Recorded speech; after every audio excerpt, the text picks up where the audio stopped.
First, as we are following current news of the plight of refugees seeking a better life in the United States, our first guest this morning is here to share the story of her own journey to achieve the American dream. You may already know Lidia Bastianich as a celebrity chef, television personality, cookbook author, and owner of 6 restaurants, of course, including Lidia's Pittsburgh in the Strip District. But did you know that she came from very challenging circumstances, including living for 2 years in a refugee camp?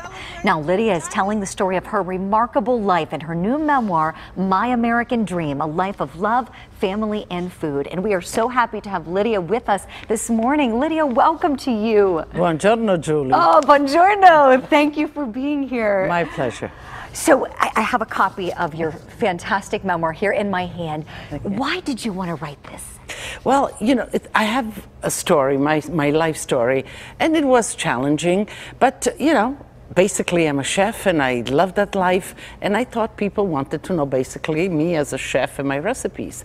But I knew that I wanted to write my story down for my family, for my grandchildren. And as I went along, I did keep a diary, a sort of all the information, so I knew that one day I would. And then, you know, Julie, these times I says, my goodness, you know, this really parallels my life. What's happening today happened to me quite a few years ago. And when I spoke with the publisher, he says, Lidia, let's get that story out. And I was already in the writings of it, so we got it out, and it was most appropriate. Tell us about your story, what you experienced when you were living in that refugee camp. Well, Julie, you know, we were ethnic Italian, and we come from a part of Italy, which is Istria, and part of Dalmatia, that was ultimately, after World War II, and Italy lost the war, that part was given to the newly formed communist Yugoslavia.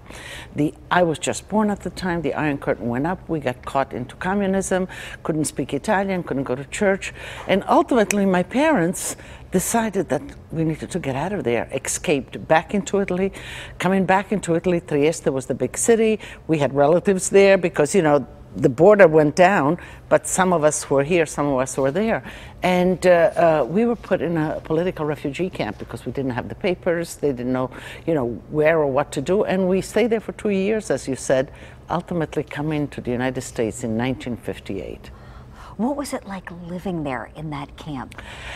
You know, I look today at the children in the camps that they have, and yes, it's a bit different, modernized, but you know, I can feel the feeling. You're closed in. You are not permitted to travel on your own. You know, the services are limited. We were online for food, communal bathroom and tubs, and the worst part, Julie, is that you just are anxious as a child, especially. You don't know what's happening. You don't know whether you will have a home. You don't know whether you will see any of your relatives, and that uncertainty. You know, just staying with the family, trying to stay as close as you can with the family, hoping for the future. Unbelievable. And I know that you went back to visit, and I believe we have a photograph of your visit. What was that like for you returning? Well, the first time, Julie, I went back was very emotional because it was still just kind of closed. It wasn't, now it's a museum. And I had made an appointment to go and see it, and it was just, I was choking because, you know, I saw all the spots, the places, and all the memories kind of flood back to you. Now it's a museum. I brought back my children. I brought back my grandchildren. I want them to know. I want them to know what, you know, that life has its challenges, and you have to be strong. You have to overcome. And the important thing is that along the way, we received help from many people to get where we are. And I bet you never forgot that. Never forgot that. Always grateful.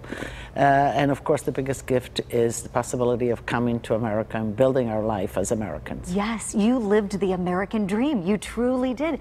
And hopefully your story, the fact that you're sharing it and being so open about it, will help others experiencing what you and your family experienced. Absolutely. I think, you know, along the way, that wasn't the intent.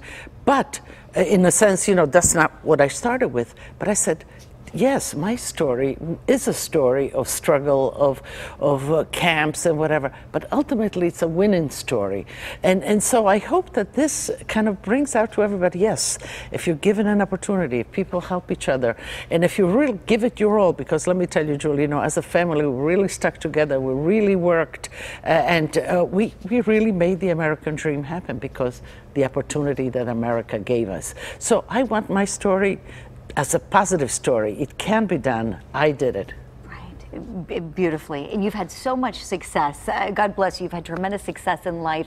Thank you. And in writing your memoir, was there a favorite story that you really enjoyed telling the most of all the stories in your life? Do you know what I really connect still to this day? And that is my, actually, oddly enough, the 10 first years of my life, my formative years, living with my grandmother. Now, my mother was a school teacher, and she worked in the city, but she put my brother and I with grandma in the country, in a little town, because she figured there we would have maybe a bit more freedom. We wouldn't be kind of under the communist oppression. And those years with grandma, with the, you know, she had animals, she produced all the food for us. So feeding the animals, growing the food, I really got my passion for food, and I revert to those places and those memories very often. Oh, I bet. And speaking of food, let's talk about your restaurants. Did you ever imagine you would have the kind of success with the restaurant business that you've had? No, I never did. My passion for food kind of took me places. This great appreciation of Americans for Italian food, for my food. I guess my food is food of love, food that, you know, I cook, and I want to share. I want to share my Italian heritage with my American new adopted heritage, and so I love what I do, and it's been a success. And being in your grandmother's kitchen, speaking of love and love for food and love for one another, do you have a favorite memory of cooking with her?